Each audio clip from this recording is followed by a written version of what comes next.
So I'll say indeed, and greetings unto you, beloved and holy friends. Thank you for joining me again on another conscious evolution. Another opportunity for us to be here, right now. Another opportunity for us to consciously evolve and specifically consider why it is we work hard. I saw this billboard on the way back home yesterday that said, "You've worked so hard, you deserve to relax." And it was, I think, an insurance company. I think it was an insurance company that was like, "Yeah, you've worked so hard, bro. You deserve to not have to stress about your shit getting stolen or whatever." And in listening to that as a message, if you will, into thinking about what that means to the people that drives past it, I was considering how I have worked so hard, I deserve to relax, and the person just next to me's they have worked so hard and they deserve to relax are two different worlds of working hard, right? And I don't know if I want to make today's stream about comparing necessarily one hard work against another hard work, but more specifically, I want to ask the question of why we work hard in the first place, right? For some of us, it is money. I think for a lot of us, it is money right now. But again, you can make money just kind of being nonchalant in different industries as well, right? You can just kind of go about the motions. You can submit your spreadsheets bi-weekly, and that's enough, right? And that isn't necessarily not hard work. I'm not saying that at all. But in comparison to, that dude who like dug a road through a mountain because his wife died, not having access to medical care, which was in the next town over, right? Like, I don't know if that's Chinese propaganda story, it might be, but the point I'm trying to make, more specifically using that as an example, is there is something that drives us to work hard that goes beyond the financial. At least I hope so, right? I believe so, I should say instead. And I would like to believe that thing that drives us to work hard is love. I'm thinking about that Homer Simpson scene as well, right? Where with a bunch of photos of her, he he covers up the "don't forget you're gonna be here forever" into "do it for her," right? Work hard for her, work hard for him, work hard for them,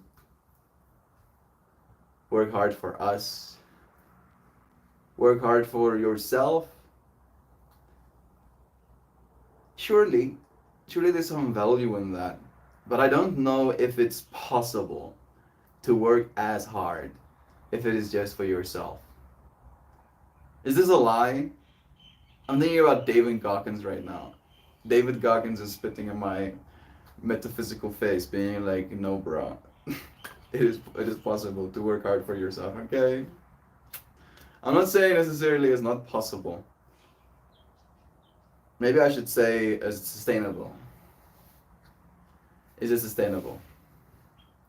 Can I sustain hard work if it's only for myself?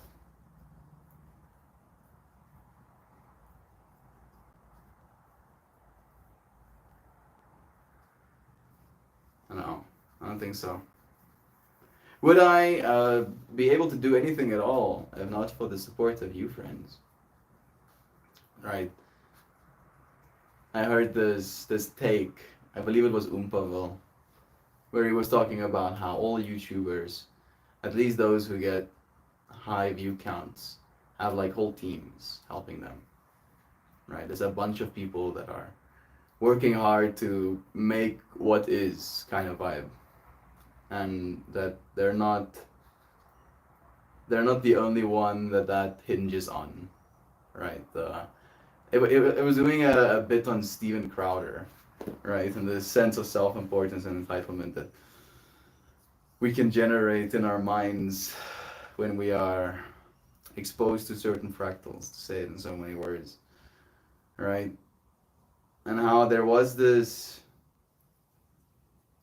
sense of like defensiveness in me, feeling like, no, but I have been doing so much hard work by myself, right? I don't have a team. I don't have people that help me, schedule content, help me write scripts, help me edit videos, right? I don't have any of that. And then my mind goes, no, it's all me. And then as soon as I made that point to myself in defense, as I'm, experiencing this piece of content, I realized that is also not true. Right? Because even though you friends haven't necessarily been a content team, you friends have been a team like any other, right? So, yeah, I thank you probably every single stream, but I'll continue to. Thank you again. I see Sam here. Can I sustain hard work if it's only for myself? You shouldn't try. We aren't made to grind until we die. True, Sam. True. HYV. It's nice seeing you too. This is true, Sam. Go team. Yeah. Yeah. Freaking. Yay, us. Yay. Yay to us. Good for us. Having gotten this far. Realize that this is still just the beginning of the rest of our lives. Always just the beginning of the rest of your life. How can I bring it back to today's stream topic from that? Hard working. It is hard work. It is hard work, Sam. Being a person. Just being a person. Right? That's the joke. That's the joke for me. The spirit that I identify as so painfully understands that being this with the ego attachment to it, with the persona that it projects, with the underlying neurobiology, biology, genealogy, right, that make up all of the complexities that I would call myself. And yet still, so much pain, so much dissonance, so much confusion, so much fighting, internal fighting, right? I heard this take once that most fighting that happens on the planet happens in people's minds, right? Like think about all of the arguments you've had with another person after the fact. You're really telling them. You're so telling them. Or sometimes having arguments with people about things that have never been mentioned, or like you you jump to conclusions, and then after you jump to conclusions you have fights with people in your own mind. Why do we do that? And I've been noticing that in myself more so recently, right? I'm in a weird place where I'm both in a state of dissociation a little bit, right? Low vibrationally, even to say it so much. I've been smoking a lot of weed. I've been trimming. I've trimmed a lot of my bud at least, right? So I'm not, even though I feel like kind of dissociative, I'm not present. I wash the dishes and I put stuff away. I cook myself a meal. But at the same time, I feel like there is this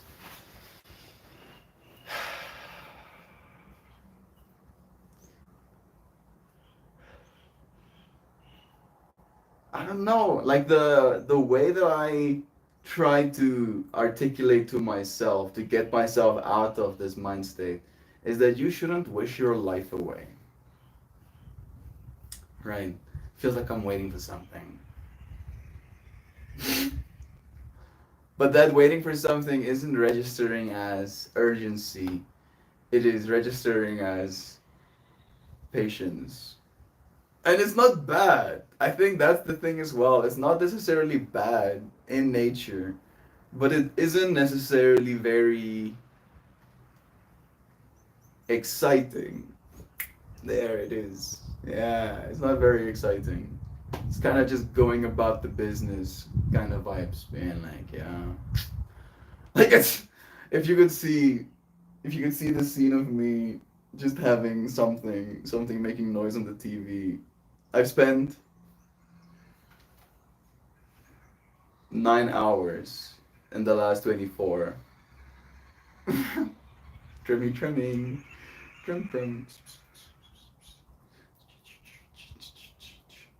And it feels very cathartic. It does. Right? There is a sense of satisfaction in it.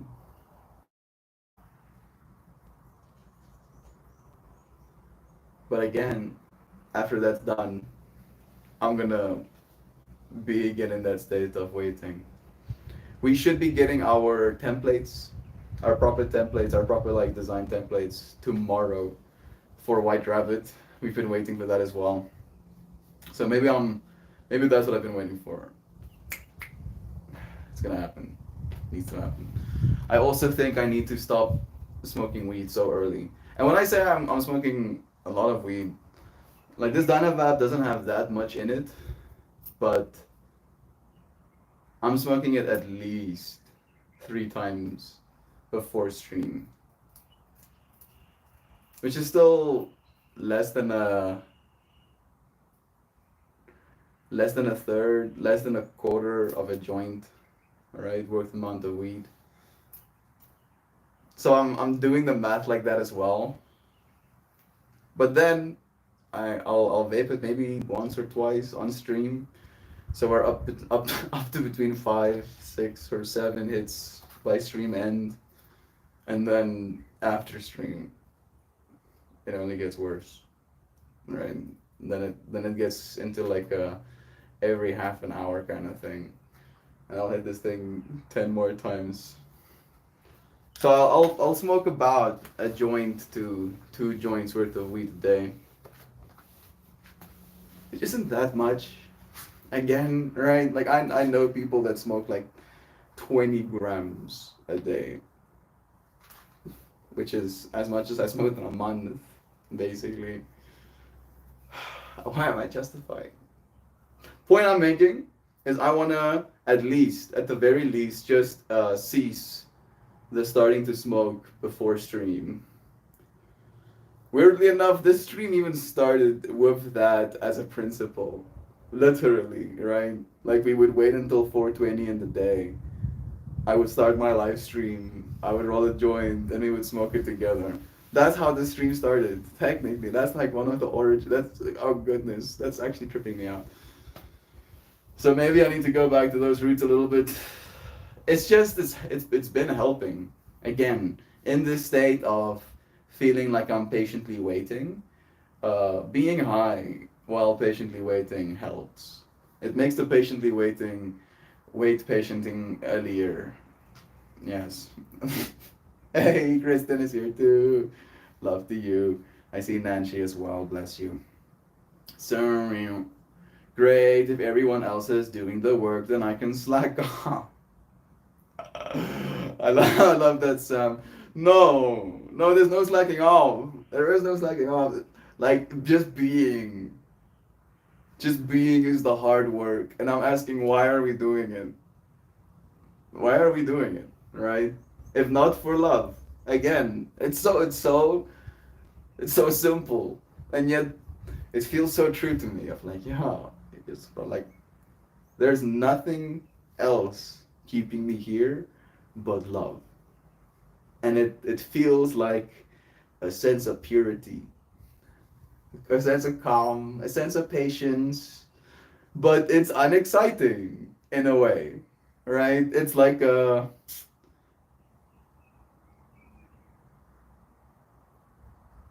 like knowing you are immortal, and then walking through like a haunted house, right?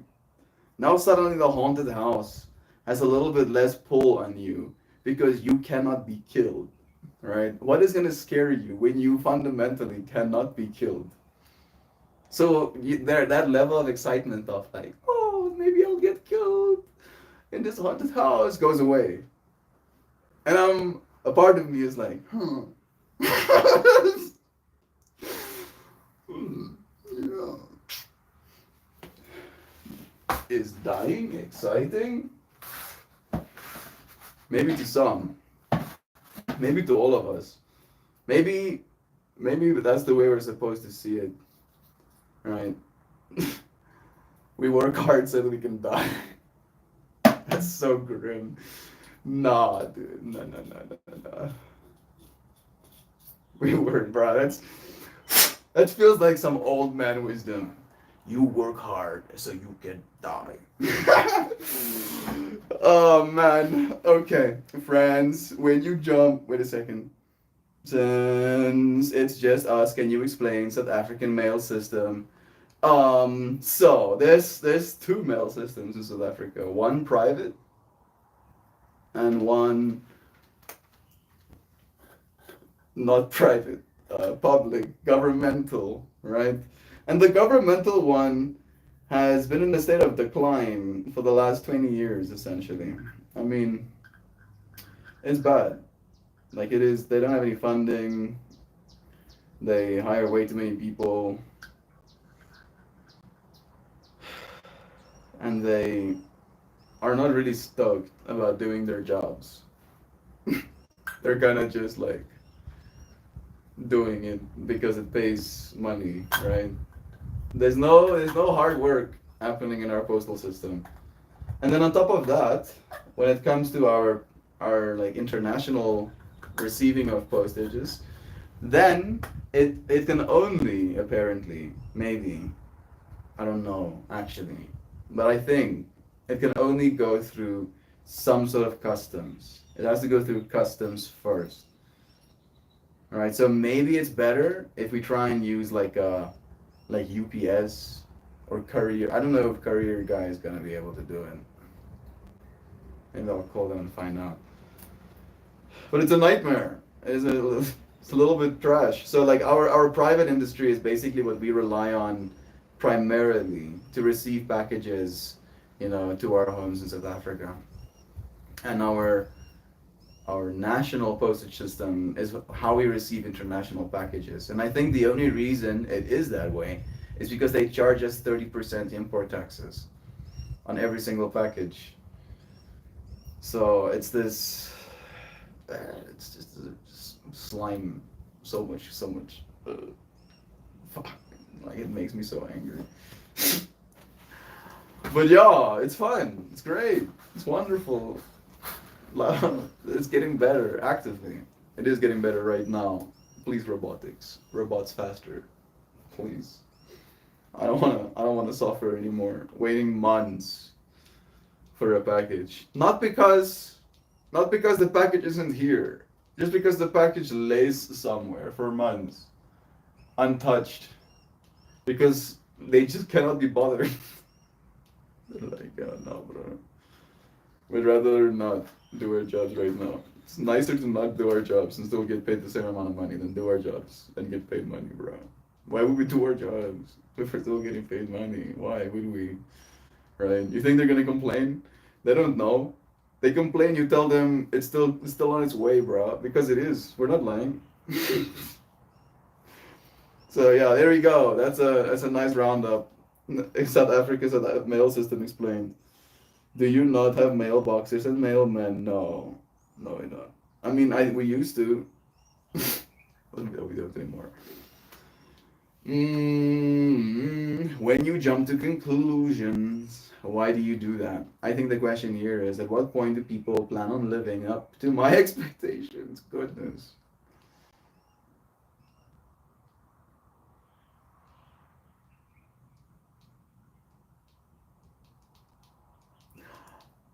Are you reading my mind right now?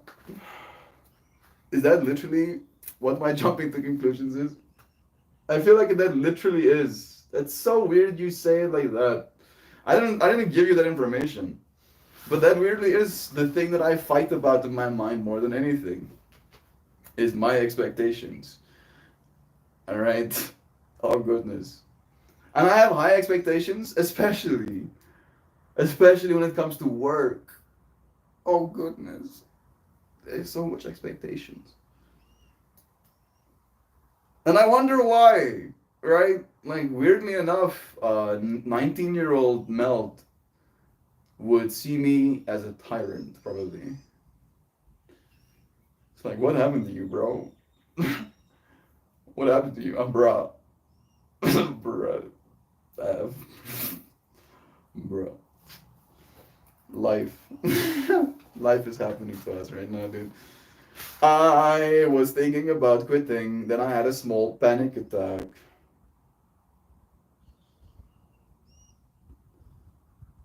Did I miss comments? Maybe.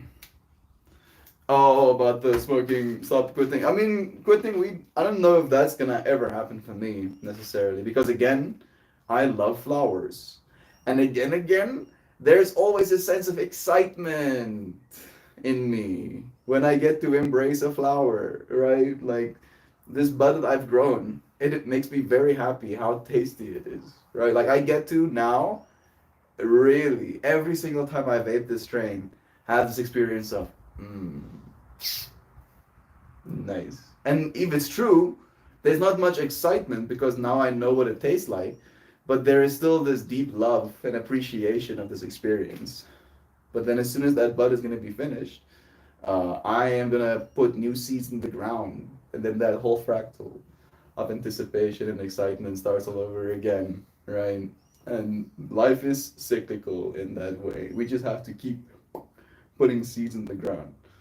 Maybe that's it. That's the anecdote to lacking excitement in your life is plant seeds, right? Start things that will have some sort of fruit being bared of it, right? You can make it literal seeds you can put in the ground, right? Or projections. I mean, technically, manifestations, projects that you want to actually take up as well. I see Joe Joe. Love you, dude. It's nice seeing you. I did switch to all messages as well. I really enjoy being high. I think I might have a problem. I mean, if you have a problem, I have that same problem, Joy Vive. So I think it might be more a matter of, again, are we working hard? And I think you're a hard worker, Joy Vive. I mean, I can't see into your life, but from what I have deducted from your demeanor and your person, it is clear to me that you are a hard worker, right? In your own way, that you didn't get to where you are because you just kind of like happened into it. Like, oh, I'm just gonna lay here and then suddenly all of this stuff is gonna be given to me. No. So for me, that's kind of like the high horse I've been on. Every single time my ego wants to call me out about smoking weed, I go, yeah, bro, because I think that is the thing, right? We have been culturally brain damaged to see weed smoking as the behavior of a lazy person, the behavior of a failure, the behavior of people on the wrong side of the road, right? The behavior of the other. And then when we do it, that experience, brings a certain fullness to our lives. And I believe at least most of us, still get the things done that need to be get done. That like I feel like I'm saying something, but in saying it I'm also making the point that makes me feel like I'm a tyrant. Right? Where if you're smoking weed and playing games all day, you should feel bad. You should. You should feel bad. But if you're not, just wasting your life away, if you're still showing up for your friends and family, for creative projects, for the art that is in your heart, for your body and physicality, right? Like, then smoking weed clearly isn't something that is to your detriment. Man, man. Oh goodness. How do I silence the parts of myself that gets so loud? Yo, I know. I know it's bad, bros. No, no, You, Joy, do you feel like you could quit if you wanted? I've heard that question helps determine if it's a problem. My hubby and I think about that sometimes. I feel both of your friends' hearts. That's why I take every October to show myself, right, through force of will, how capable I am of not needing anything. And then by taking that month, I show myself by force of will how much I need it. And it's not a need as much as it is a supplement to my life, right?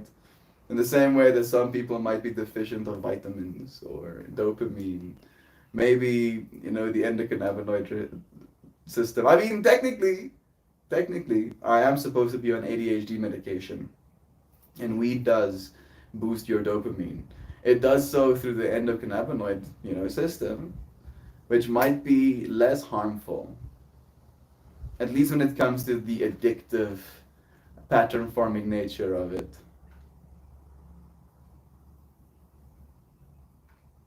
Still get shit done. Smoke weed and work hard. Right? Yes. I think I've even read that somewhere. Smoke weed and work hard. Right? Prove them wrong. Prove them extra wrong. This is the way. If you feel bad about smoking weed, work hard. Feels like good advice, right?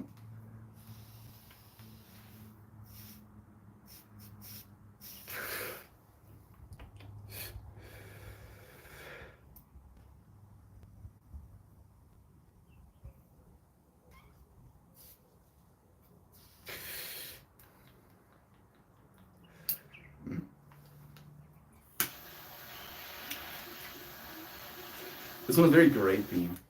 Grape and gas.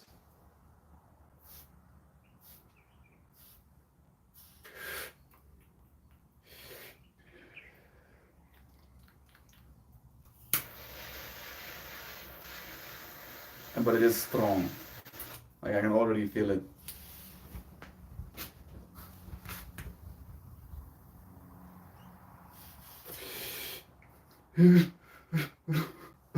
Just give me. Oh no. Your colors look so good on my TV.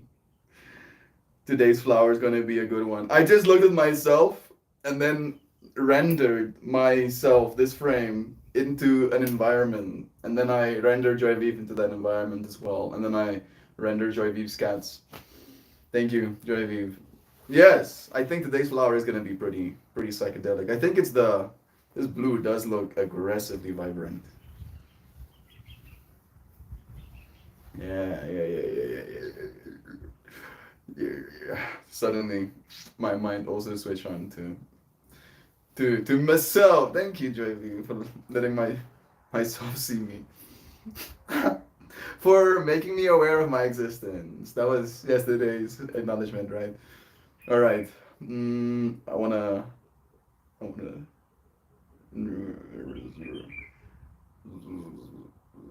Yeah, but I don't want to think about.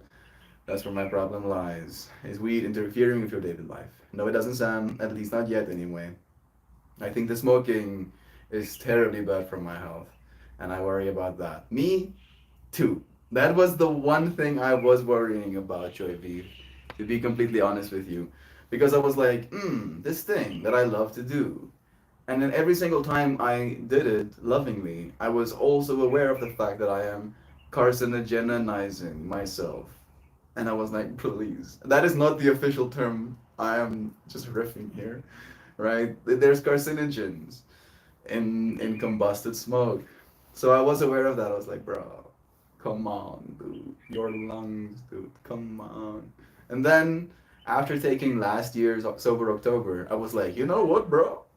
You did a whole month of not anything. No caffeine, no psychedelics, no weed, Nothing. No nicotine, even as well, right? And I was like, yeah, most yeah. And then I bought myself the Dynamite Episode Award. And I'm never looking back. I will not. I won't. My freaking head cannot be looked back. Never. I won't. Alright. Oh, no, I'm in love again. Thank you for buying yourself a Dynamite Trophy. My coworkers, says Chauvin, likes me better when I'm caffeinated after my lunch break. It interferes for me in the best of ways, and that's the type of caffeinated that I am right now, of course. Yeah, yeah. I think there's a certain level of, at least for the person on the spectrum, there's a certain interference, as you said, that happens that is beneficial. And I feel that interference, weirdly enough, is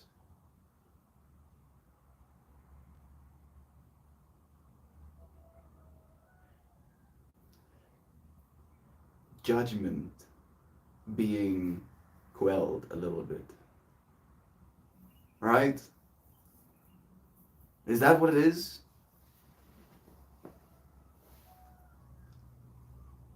I feel like it might be, right? Because one of the stereotypes of people smoking weed is that they are not hardworking, which is a judgment, right? But if that was true, it would be true because when you're smoking weed, there's less judgment of yourself and your own behavior, which could lead to you not working hard. However, you can use that state of non judgmentalness in a positive way in your life, as in when you're having conversations with co-workers, friends, or loved ones. Because bringing judgmental energy into a conversation, it rarely is met with people being stoked about it.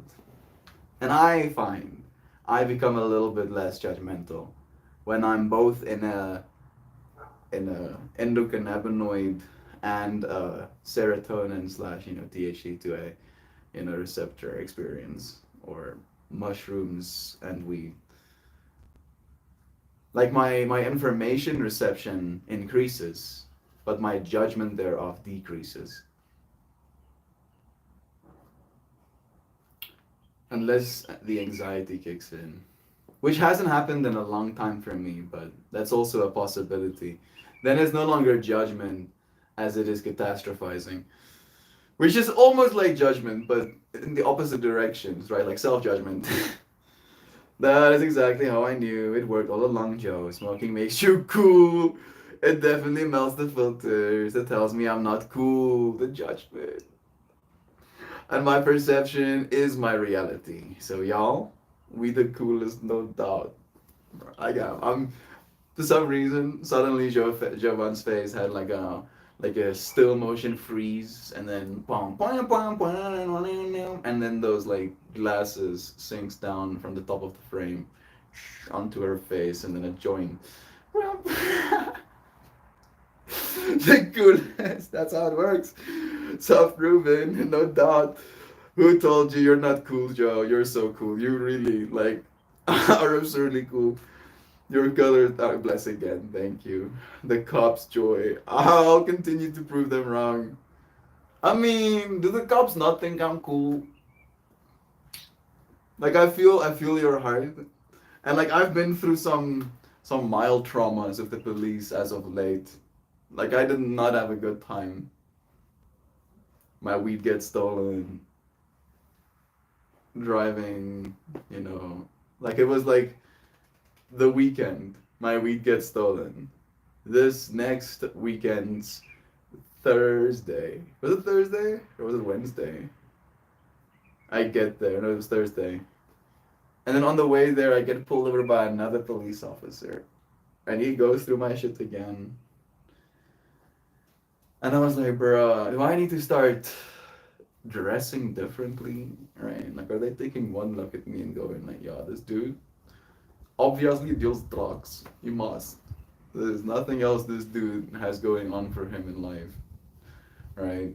How can a person dress like this and have a stable job? They ask themselves. Gets pulled over.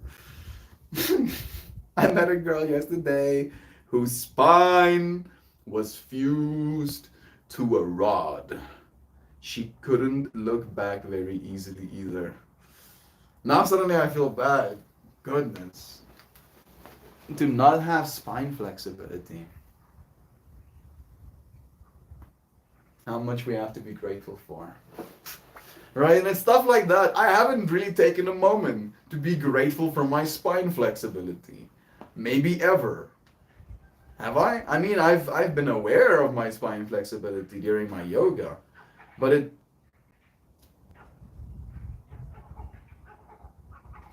Oh, there's monkeys. I don't know if you can hear them.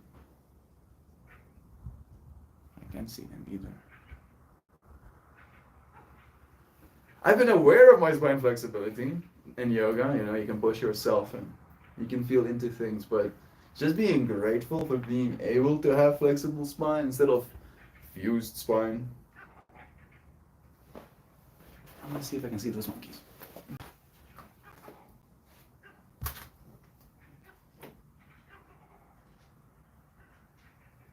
I think the monkeys might be messing with the people, the next door neighbors' dogs or something.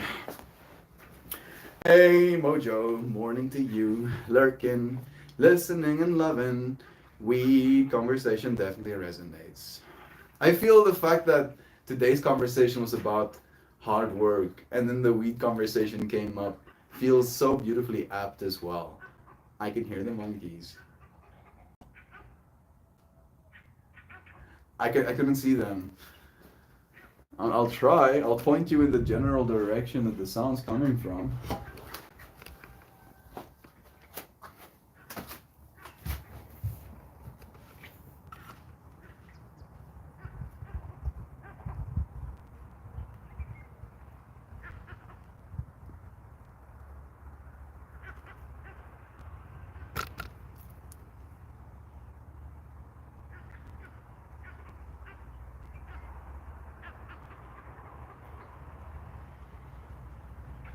No dice.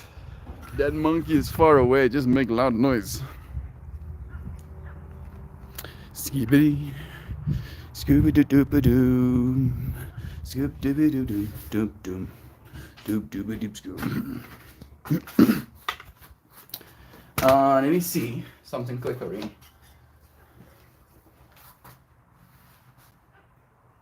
Tannie, ek dink nou net as dan nie by die Spar een van daai blikkies kan kry nie, sal hulle 100% by die Chinese tannie langs die Spar hê.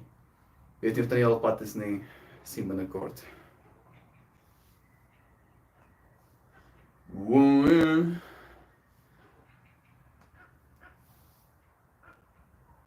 I wonder what that monkey is saying right now. Maybe he's just posturing.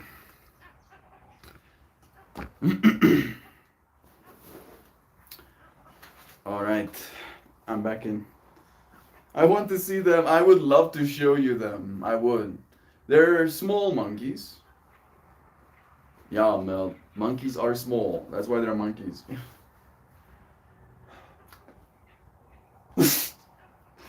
They're pretty small monkeys.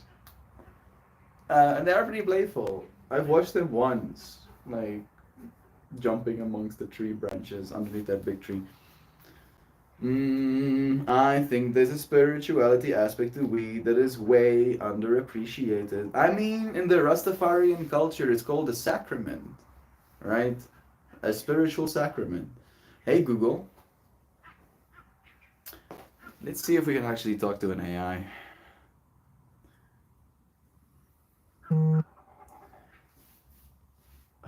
Bro. Something went wrong. Can something go right with this software? Me and my friends are talking about marijuana and how it helps all of us be a little bit less judgmental of the self and of others, helping us be a little bit more present in our conversations, a little bit more loving in our replies. We are also talking about how there is an understated spiritual aspect to marijuana. I mentioned that in the Rastafarian culture, we can be seen as a sacrament. Can you please accentuate on this topic and give us something to think about?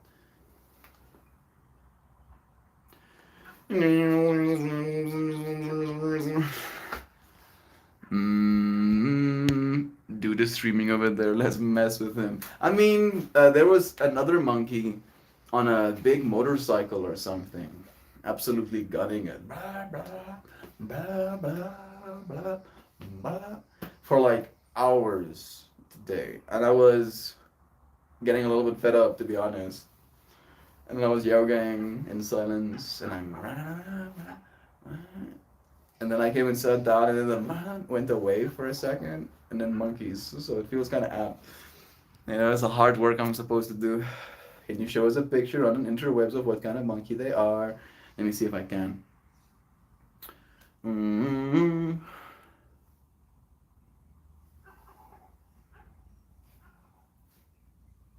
Monkeys in South Africa.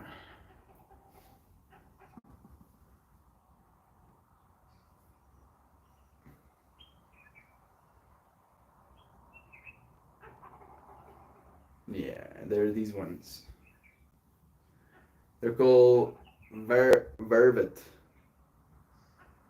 monkeys, simians. Give me some photos of the vervet monkeys. This would monkey look like. Yeah. These little monkeys. None of these give you a sense of scale. You're like, how big is this monkey mount? It's not big. It's not that big.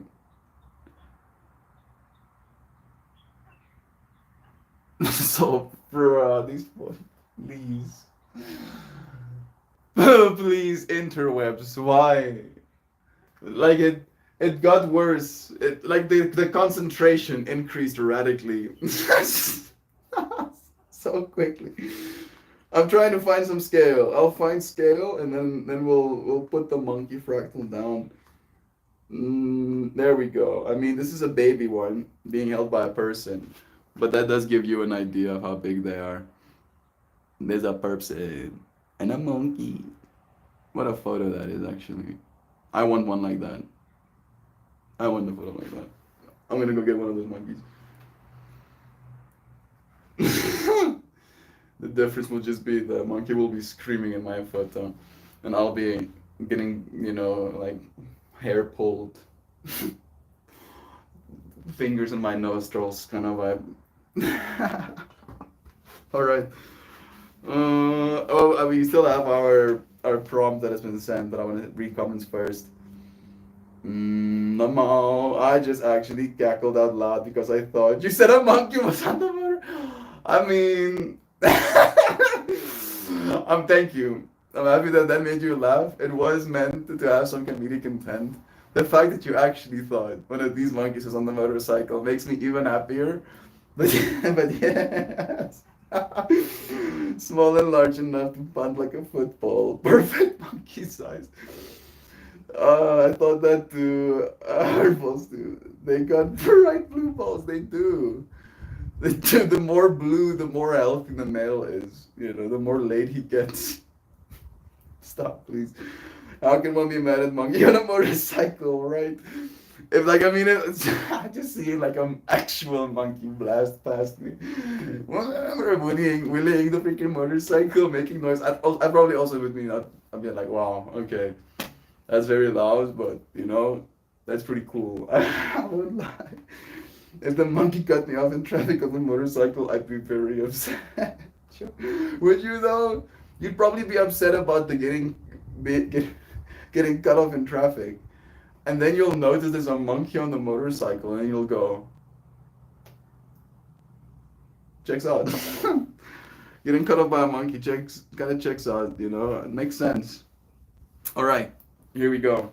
The use of marijuana in spiritual practices is indeed a topic with deep historical roots and diverse perspectives. It has been used in various cultures as a sacrament and a means to enhance spiritual experiences. This is a spiritual experience. All experience is a spiritual experience.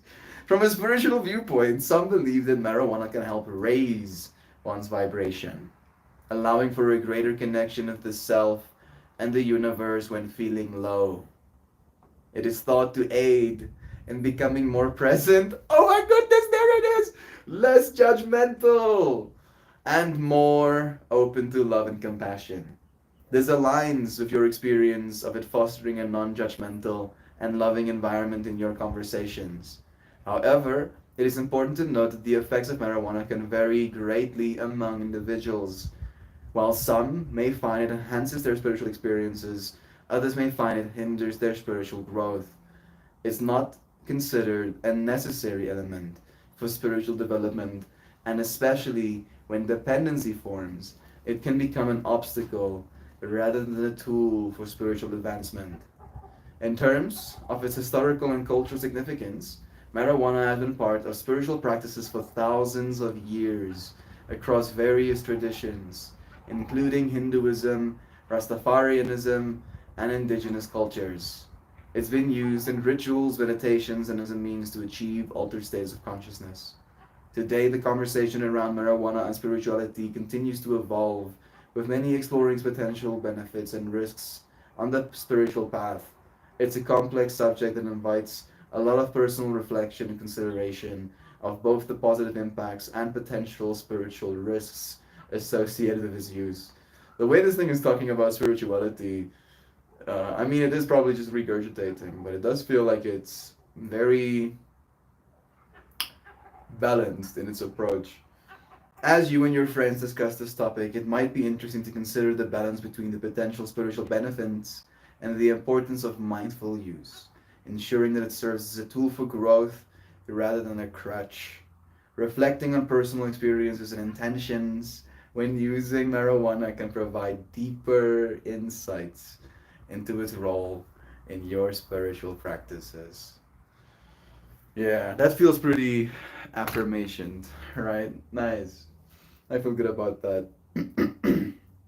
Would you though? Poo flinging upset mouth. Yes. Yes, I'm slay. Oh yeah, monkey? You think you're fucking special? You think you're special because you fling poo? I fling poo too, bro. Flings poo harder. Monkey goes, just see, bro. These people can fling poo, dude. You'll see. You better not cut these people off anymore. No. Like all of the movies, like there was like a whole age in Hollywood where there were so many movies that had like monkeys, or great apes, or bonobos, or chimpanzees in them, right? Hey Google, how many movies has had apes, monkeys, and I mean, I was gonna keep going. You see what? Did you know that there are 9 Planet of the Apes movies alone? What? What? Well, how is there 9? I remember seeing one of them. And then I remember seeing a second one where they had like a base made of sticks and stuff. And there was like internal conflict. I remember seeing that one. When did the other 7 come out? Where have I been? Have I been? Maybe because every time another one comes out, I go, oh, it's Planet of the Apes again. It's probably gonna be a planet with a bunch of apes. And then I go, no, dude, I don't need to watch that.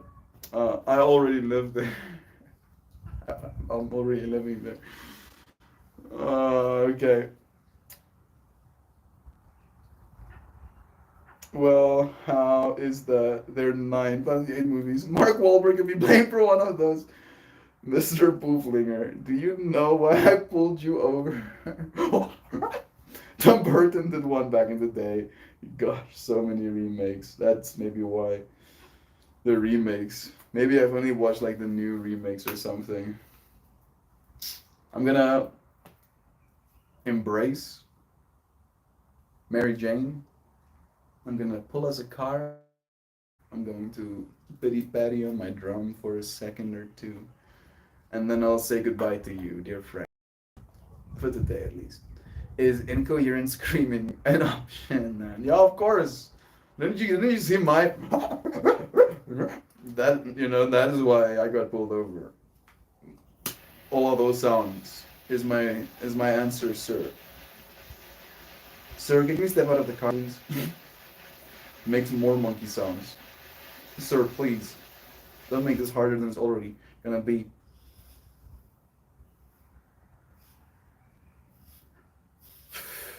They make one every few years. There's a new one coming out in November. Ooh. Hey, Shells. Nice seeing you. If you're doing it with friends, that's gonna be the thing that's of value. I think it's still gonna be fun. This train makes happy.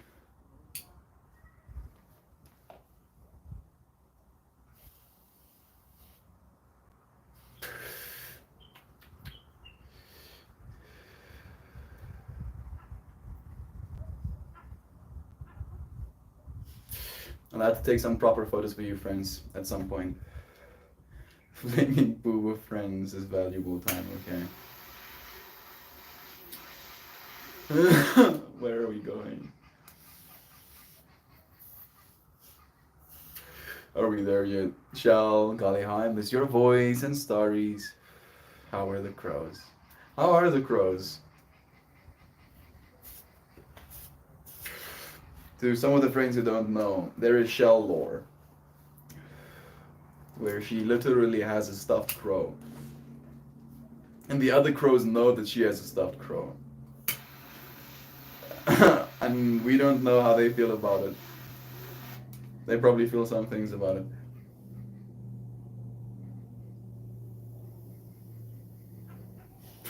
it. Joy is gonna be like a Christmas Planet of the Apes, Monkey Home Alone. That would be kind of hilarious. There's a whole Planet of the Apes, and then the apes transcend, to the point where they can build spaceships, and then they, go in planet of all the apes, or all the apes must be planeted, or planet all the apes, ape all the planets. Yeah, that's the one. Ape all the planets, and then they launch. And then one ape wakes up, he realizes he overslept by 1 hour, and he heads outside, and there's no other monkeys left. Now I don't know if this is a Christmas movie anymore. This sounds kind of dark. Maybe it will be good. We get to experience the perspective of monkey being home alone. And then, of course, it becomes Planet of the Crocodiles. The crocodiles become sentient as well, and then he has to survive all of the crocodiles, try and take his home base, and then he booby traps the whole home base, and then those crocodile sentients get absolutely wrecked. Like I look forward to the day where I can literally just take that snippet, incoherent as it is on purpose, and just put it into AI, and it will give me something to watch, and it will be so brain damaged, but it will be hilarious. Okay, love is true. I like the crows around my hood. Oh monkey, oh monkey sounds like something you'd find on Pornhub. No, please. The crows are thriving, and also the ravens are thriving with the fledglings too. New raven nests, bless them. Up next, Planet of the Apes, the Fast and the Furious. Monkeys driving cars, super fast. Monkeys talking about family. Family. For family. Monkeys listening to donkeys. Ravens. I wanted a raven at one point in my life. I wanted a Witborskraai as well, a type of crow. They're very big, but they're very smart. And I wanted a parrot too, and I somehow erroneously believed that if I had a crow instead, it was gonna be less high stakes, alright? Because my mom was like, Bro, you do realize parrots live like 80 years. You can't handle having a parrot, dude. And I'm like, but mom, I'll totally love that bird with my whole heart. I'll do it. And she's like, no, dude. No, you can't. You can't do it. And I reframed. I was like, okay, then maybe I can get a crow. But I never happened upon a crow nest. That was my fatal error. Damn it. The crows are love again. Jovan, mostly my stories these days revolve around training my puppy. Slightly boring because same lesson, hundreds of times and miles of dog walks and a potty journal. Bless you. You get to be a mom to your new little baby shell. Feel into that fractal. I don't dream of that day, Meld. It's so much funnier watching you say it. And my mind movie renders it. That's true. That's true, right? But that's true. Thank you for reminding me of that fact. I think it might be a matter of like balance, right? Like maybe if your mind movie renders it well enough for it to crack you up, you can then save that as like a moment. Like maybe that could be the way. Yeah, yeah, more like this. There's more depth to be experienced. Like I was thinking about video today again, right? Like something I wanna start doing a little bit more mindfully is the way I use video. And I mean I use video every day, but I could use it better. Slowly but surely I will learn how to. I don't know. Haven't met them yet. Do people have brush babies as pets? Bush babies as pets. Those little monkeys? Some people do. I've met one person in my life that had one as a pet. But it was also like a wild pet kind of vibe. Like it was living in the ceiling. And those ceiling hole covers? That was open. And then the dude literally would walk out there and he would like call to the monkey. And then he would like hold his hand out and then eventually the monkey would jump onto his hand and he would give it, treats and stuff. But that was one person that I've met, and I think I met them in Mozambique or something. So not that common. Is it illegal? Hey Google. Is it legal to own a bush baby in South Africa? Permits are required for keeping exotic animals as pets in certain provinces.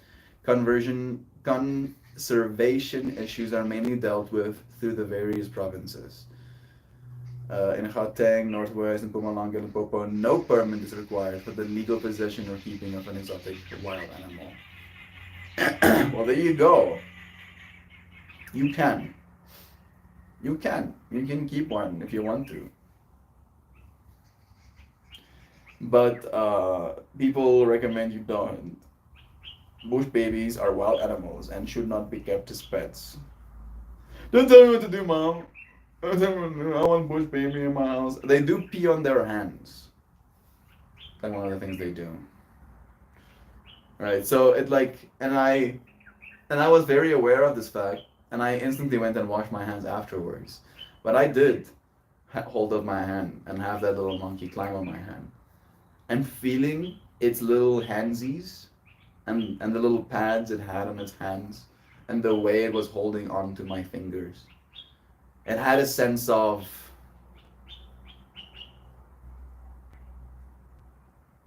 like both alien and familiarity at the same time. Right? Felt nice. Like the familiarity part of it was nice. And the alien part of it for me was why am I letting this happen? Kind of like. So yeah, I mean, to each their own. I do not plan on getting a bush baby.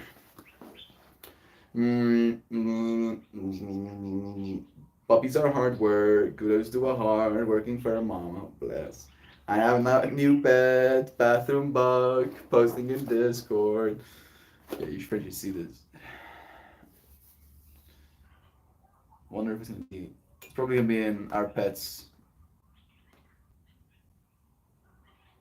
That monkey is monkeying.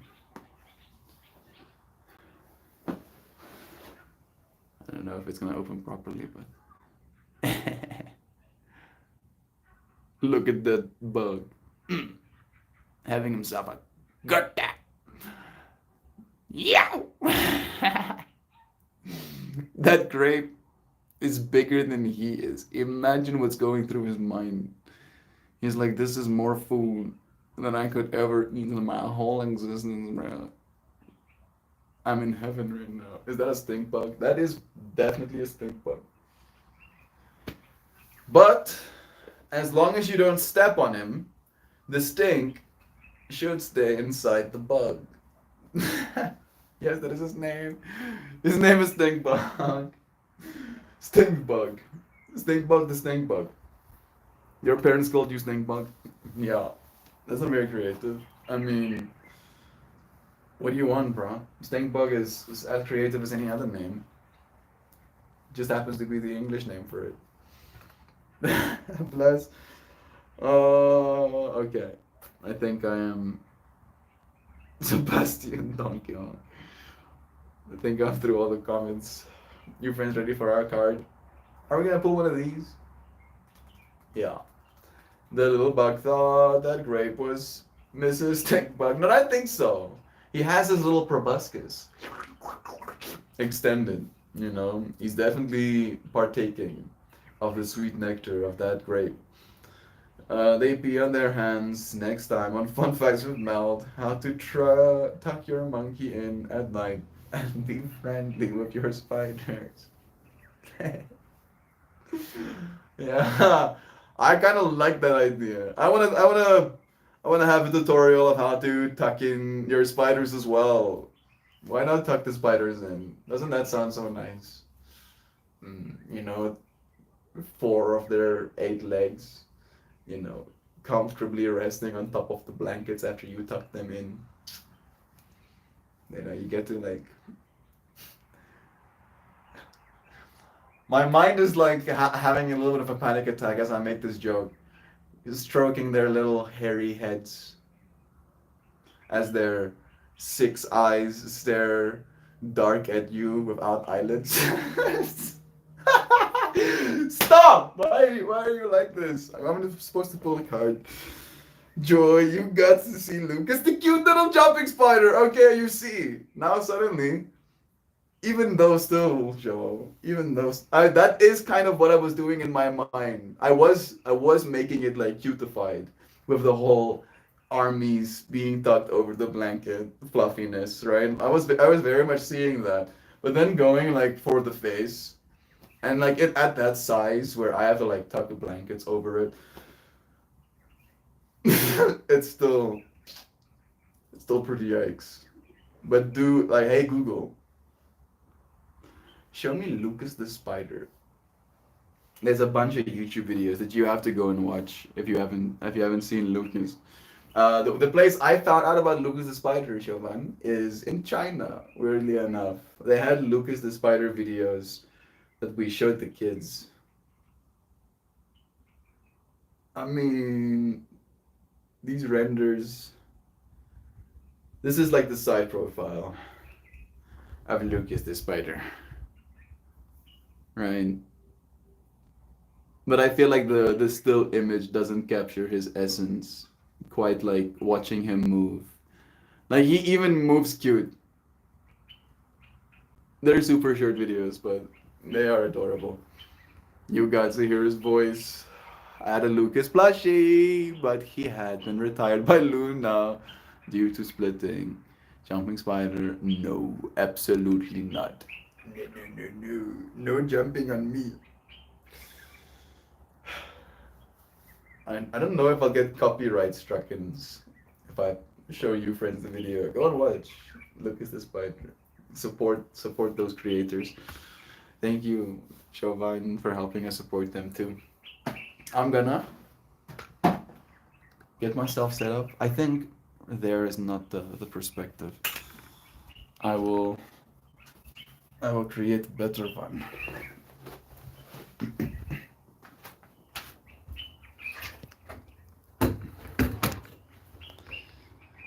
Is this my zoomed in lens?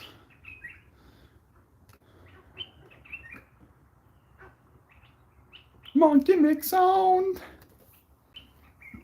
Birdie make sing. Man make do.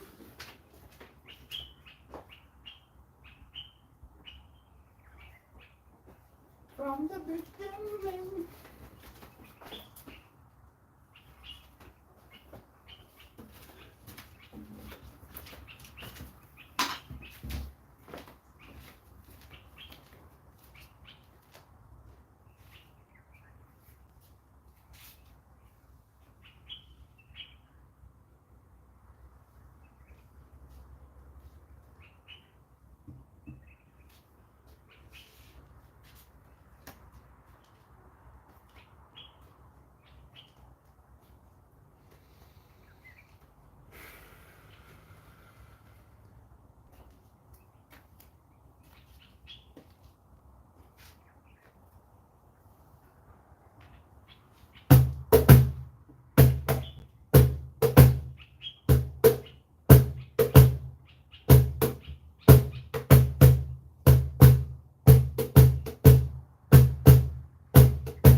That is enough for me to feel like I have practiced at least. I have stimulated my neurons to play drums again.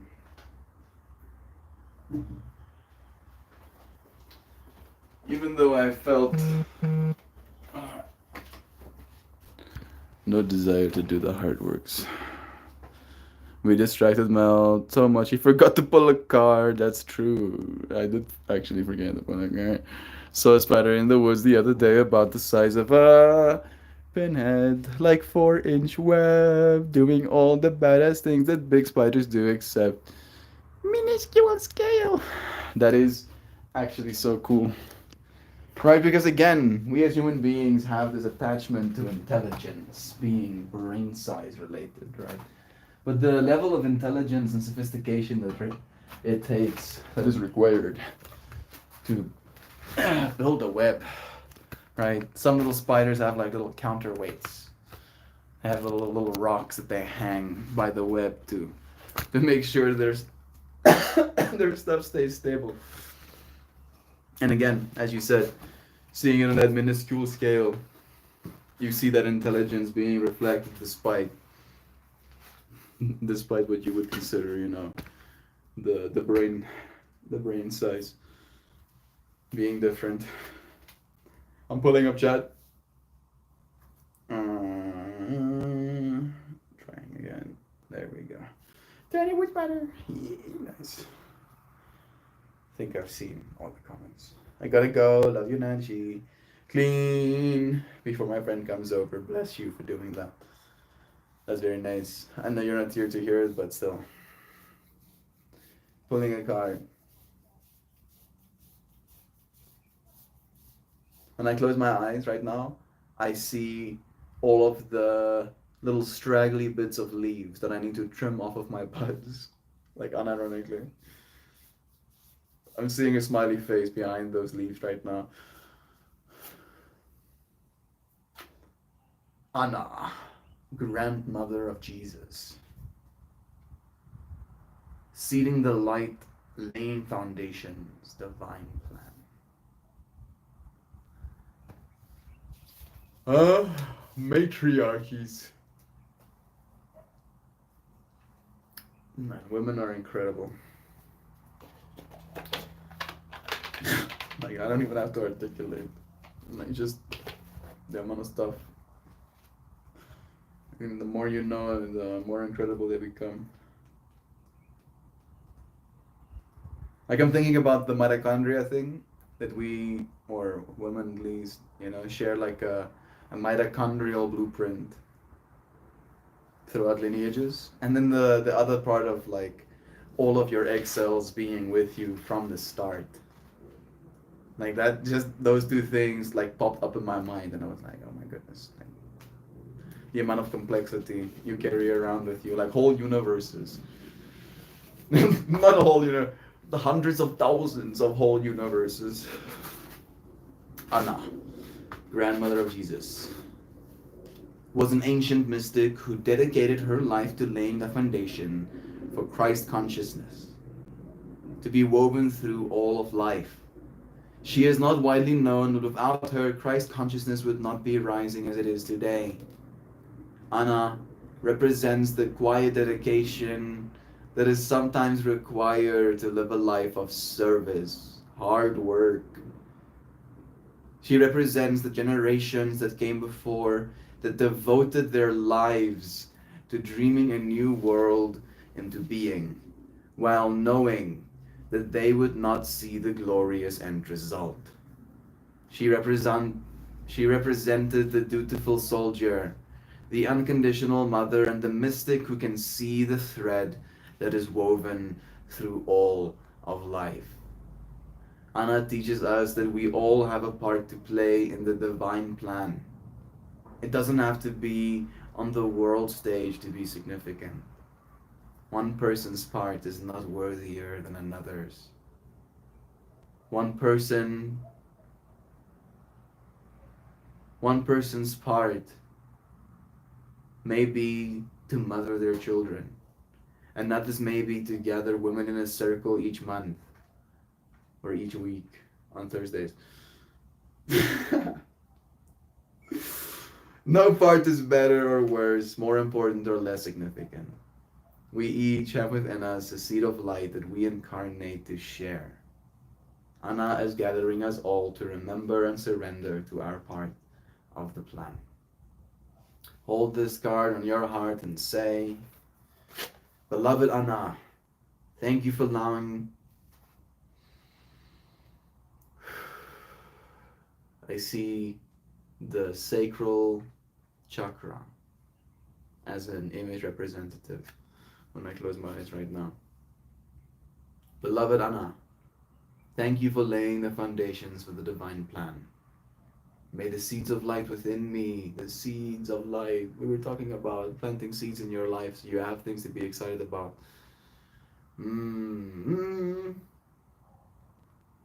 May the seeds of light within me be revealed, and may I surrender to my part of the divine plan.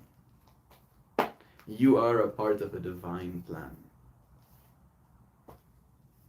And that can be hard to believe sometimes. But for me, there is no need to believe, right? Because again, love is true. You cannot believe in something and know it to be true at the same time. Right? As soon as belief comes into the fray, you cannot know it to be true. You have to believe it to be true. But love is true. It is true. There was no love, there would be no all of the generations upon generations that came before you. There would be no your parents eventually coming together, loving each other enough to have a child. Or if you weren't had from a place of love, loving you enough to bring you into this moment. And if you weren't loved up until this moment, you loving yourself enough to endure this moment, still to take this next breath, to continue feeding yourself. All of this is an act of love, at least in my mind, right? So that is a truth in my mind. And again, if we have to see this whole thing as like a divine orchestration, something so infinite that it has everything in it. The fact that you are this in everything should bear some significance. And it is hard work. Woo! I just had a tinnitus spike in this year.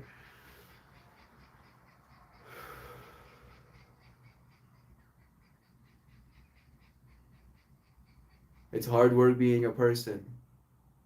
It's hard work being you. But you wouldn't do this hard work if you didn't love it. Right? If there was no love to be had in this experience, you wouldn't do it. You wouldn't do it. You'd all be not like nah, peace out. No, thank you. None for me anymore. I'm going. But no, here you are. Capable of loving. Thank you for sharing this time with me. Hey there, Katie Bug. Good man. Good morning. Good the fuck. Are we ending things? We're just about done. We're just about finished. I feel pretty tired today. Part of me wants to share like a little bit of a like I've been keeping it together, not sharing it, but it'll be like our last story before I say goodbye to you, friends. And this might get me in a little bit of like scrutiny, not trouble, but like I can feel eyes of scrutiny. I can feel them, right? So that wooden bench, picnic bench, right?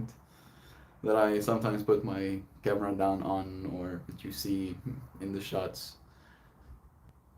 I believe it was like a gift, or was bought for, but not intended as theirs necessarily, for Tani Charlene by an old partner. And she recently cut ties with this partner. And then this partner made it clear that he's gonna come and get his bench. And the Tani Charlene tried to buy it from him. You know, she offered him the value amount for what it's worth. He left his canoe here as well, that I also offered for him to take with him. But he was like, no, no, I gave that to her. She can keep it, or you can burn it. And I just dragged it out next to the trash can. Because that was also being kept on the pretense that it was his. And he shows up here solo, one manning, right, with his truck. And I mean, let me show you, like, I don't know if it's wide right now. There we go. Right, that thing is, like, this is person for scale, right? Like, this thing is, it's big. It's fucking big, right? But in my mind, this person has not needed this thing. Before it was here, it was at Annie Charlene's old place. And it was there for something like 3 years. It stood there for 3 years. And then it has now been standing here for the last few months. And then suddenly, right, upon this relationship now falling apart, this object is suddenly now desired, right? Oh, I feel this sense of loss. Let me take these things. Let me feel full. Let me try and receive a sense of fullness from taking these things. And in my mind, right, this is my home. This has been a part of my home. And now you show up to take this part of my home. So there's a bunch of stuff that like boiled up in me. And I came outside. I greeted him. I was kind. I was like, hey, name. And he was like, hey. And I go, you don't have any help? And he's like, nah. I'm like, oh, bro. It took us 4 people and a large bed trailer to get this thing transported. Good luck. And I go inside and I wash the dishes and I put stuff away. I clean the countertops. And I just hear the most like obnoxious grounding. Like I hear like the wood clashing against the bricks. I hear table clashing against side of truck. I hear like proper like struggle sounds, you know, but I don't watch. I can't see anything. The curtains are closed, and I'm just in this state of like disillusionment. I'm like, yeah, you have another thing coming. If you think I'll help you, you know, essentially steal something from my home. No, I'm sorry, bro. I cannot help you. And there it stands. There it stands. There it stands. Oh, man. Universe. No, it's not too early. I was actually intending to finish stream, but then I didn't see goodbye message, so I thought about things to say, and then I thought about this story. And it was at the end of stream, and this person does know about my streams as well. So I wouldn't be surprised if he did tune into the stream and maybe look if I say something at the start of stream. But maybe not at the end of stream. Maybe there's eyes on me right now. maybe not. Love is true either way.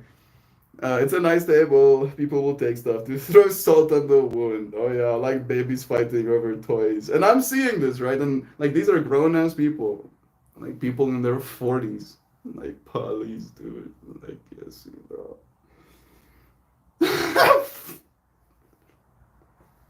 Come on. Like, seriously, come on. Mel said you need help. Can't help you there.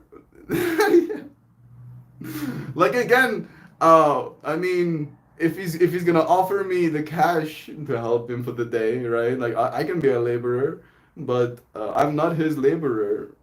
I mean, I didn't sign up to help him. This sure isn't an object that I paid for necessarily, but it has been a part of our lives. It was a part of Shalene's life. He bought it for her as like this is something that you need at your home. And then when he was no longer allowed at her home, no longer is this thing that he bought. Right? Seems a little bit petty, bro.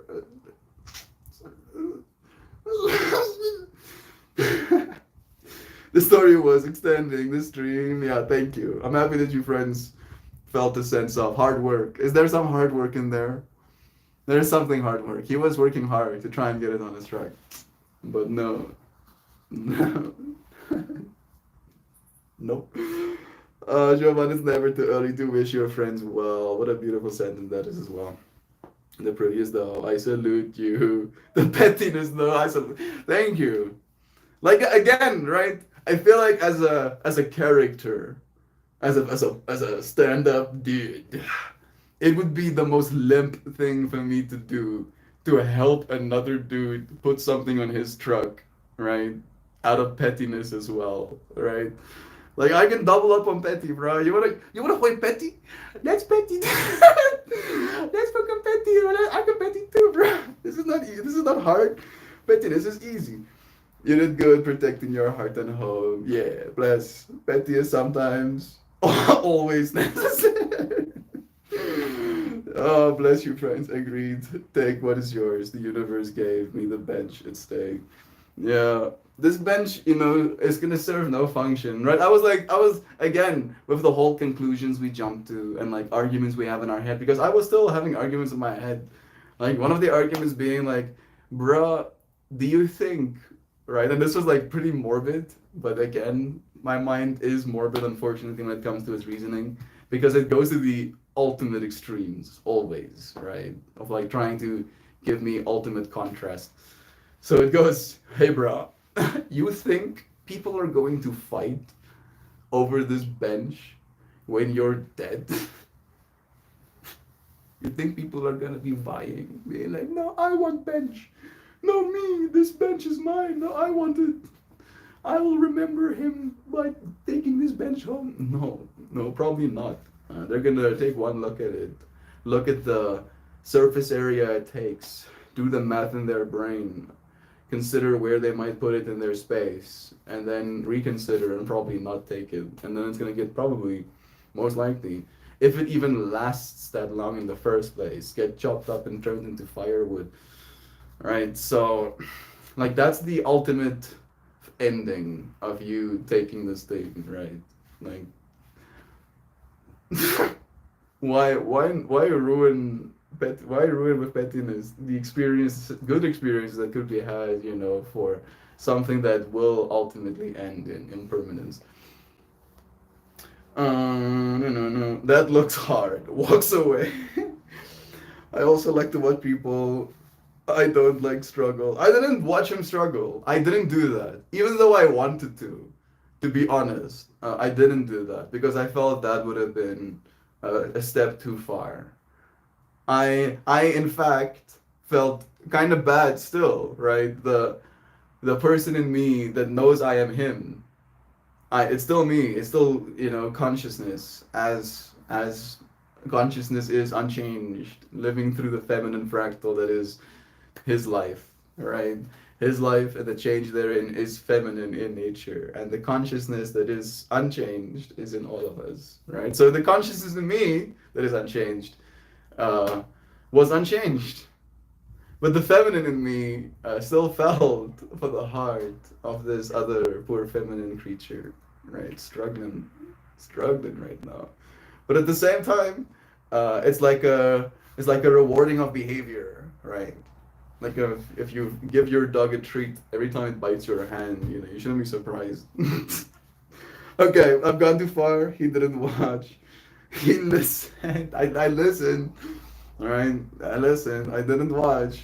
I specifically only, like gave you audio cues as well for what my experience of the situation was like. And again, I felt so bad. I had to just go and wash dishes and pack things away so I can feel like I am still like I'm busy right now. I'm not helping because I intentionally not want to help. No, I'm not helping because I have other things to do. I have other things to do. Thank you very much. Okay. Listening, loving good. Do you hear what I hear? All right. Love you all. Bless you, friends. Have the most wonderful day, everyone. I wholeheartedly love you all so, so lovingly, staggeringly, shockingly, thoroughly, compassionately. Melt, and all of you oh so inspiring, understanding, thoughtful, caring, incredible friends who consciously evolve through our hard work. Thanks, Tristan Bach.